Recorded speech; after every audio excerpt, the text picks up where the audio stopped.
ये है talks news network और आप देख रहे हैं पॉलिटॉक्स, राजनीति का कच्चा चिट्ठा। राजस्थान विधानसभा का बजट सत्र गुरुवार को लगातार दूसरे दिन भी हंगामेदार रहा। कानून व्यवस्था, धार्मिक स्थलों पर लाउड स्पीकर, नए जिलों के गठन, महिला सुरक्षा, अवैध हुक्का बार और सड़कों के निर्माण जैसे कई संवेदनशील और राजनीतिक रूप से अहम मुद्दों पर पक्ष और विपक्ष के बीच तीखी नोकझोंक देखने को मिली। शून्यकाल से लेकर प्रश्नकाल तक सदन में बार बार शोर शराबा और हंगामे की स्थिति बनी रही, जिसे विधानसभा अध्यक्ष वासुदेव देवनानी को कई बार शांत करना पड़ा। शून्यकाल के दौरान जयपुर के परकोटा क्षेत्र में मस्जिदों में लगे लाउड स्पीकरों की तेज आवाज का मुद्दा उठाते हुए विधायक बाल मुकुंद आचार्य ने स्थगन प्रस्ताव के जरिए सरकार का ध्यान इस ओर आकर्षित किया। उन्होंने कहा, महोदय, जयपुर शहर में तमाम बड़े बड़े मस्जिदों पर 4-4, 5-5 मंजिल चढ़ाकर मीनारें खड़ी करना, बड़े बड़े लाउड स्पीकर उस पर लगे रहना, जिनकी आवाज़ से तय मानकों से बहुत अधिक होने के कारण क्षेत्रवासियों में बहुत बड़ी समस्या का सामना करना पड़ता है। विद्यार्थी सुबह सुबह अध्ययन करते हैं, इनको इन तेज आवाज़ से व्यवधान उत्पन्न होता है। प्रातः 4 बजे से ही तेज आवाज़ में बोलना शुरू हो जाता है, जिससे आम आदमी की नींद को भी खलल पड़ता है, जो उनके अधिकारों का हनन है। स्थानीय लोगों द्वारा मस्जिदों में जाकर लाउड स्पीकरों की आवाज कम करने के लिए निवेदन किया, आवाज यहाँ तक नहीं आए, परंतु धर्म विशेष के लोग झगड़ा करने पर उतारू हो जाते हैं, जिससे क्षेत्र में माहौल बिगड़ने की स्थिति पैदा होती है।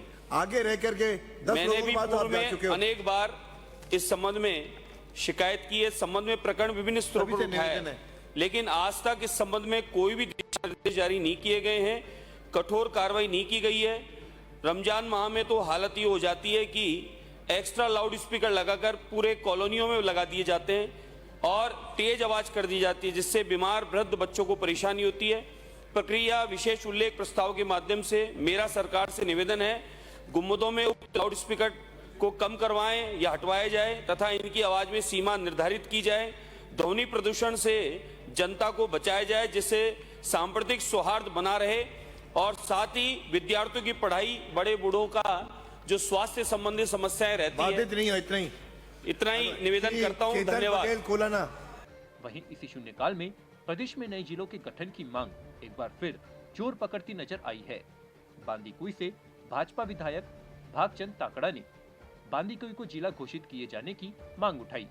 सरकार ने बांदीकुई को जिला नहीं बनाया, जिससे क्षेत्र की जनता में अत्यंत निराशा व्याप्त है। महोदय, बांदीकुई दौसा जिले में दौसा के बाद सबसे अधिक आबादी वाला शहर है। बांदीकुई रेल नगरी के नाम से प्रसिद्ध है और दौसा जिले के मध्य में स्थित है। सामाजिक आर्थिक दृष्टिकोण में प्रमुख केंद्र है। 20 अप्रैल 1874 को आगरा फोर्ट से बांदीकुई के लिए पहली ट्रेन भी चली, जो कि आज भी एक विशेष उपलब्धि है। जिले की प्रथम अनाज मंडी माधोगंज मंडी है। राजस्थान की सबसे बड़ी रेलवे कॉलोनी बांदीकुई में है। सदस्य आरपीएफ टर्निंग सेंटर भी है। बांदीकुई में यातायात सुविधाओं की भी पर्याप्त है। रेल मार्ग, सड़क मार्ग के माध्यम से बांदीकुई दौसा, जयपुर, अलवर, दिल्ली, आगरा से जुड़ा हुआ है। आमजन की मांग को मद्देनजर रखते हुए जिले का दर्जा दिलवाया जाए। वहीं महिला सुरक्षा का मुद्दा भी सदन में गंभीरता से गुंजा। कांग्रेस विधायक राजेंद्र पारिक ने 8 वर्षीय मासूम बच्ची के साथ हुई दुष्कर्म की घटना का जिक्र करते हुए सरकार पर निशाना साधा। उन्होंने कहा, इससे पहले खाजूवाला, सीकर और दूध जैसे क्षेत्रों में भी ऐसी घटनाएं सामने आ चुकी है। पारिक ने चिंता जताई कि कालिका यूनिट और महिला डेस्क जैसे व्यवस्थाएं होने के बावजूद अपराधों पर प्रभावी अंकुश नहीं लग पाया।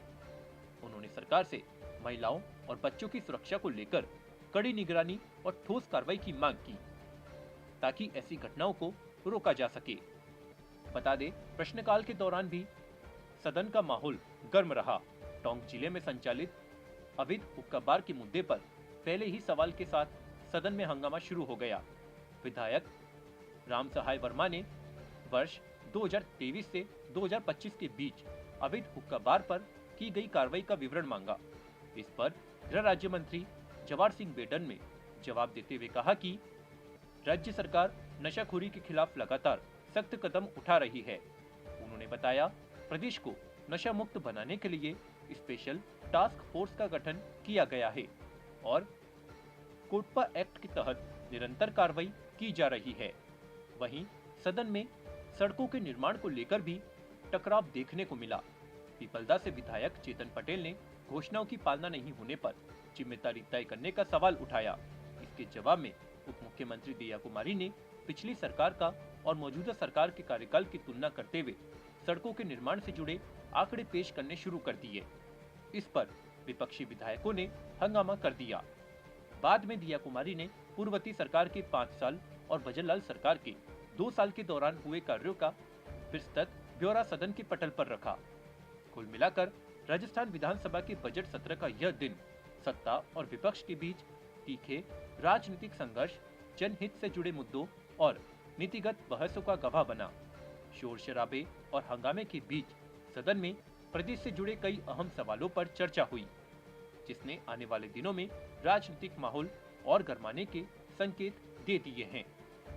पॉलिटॉक्स ब्यूरो, जयपुर।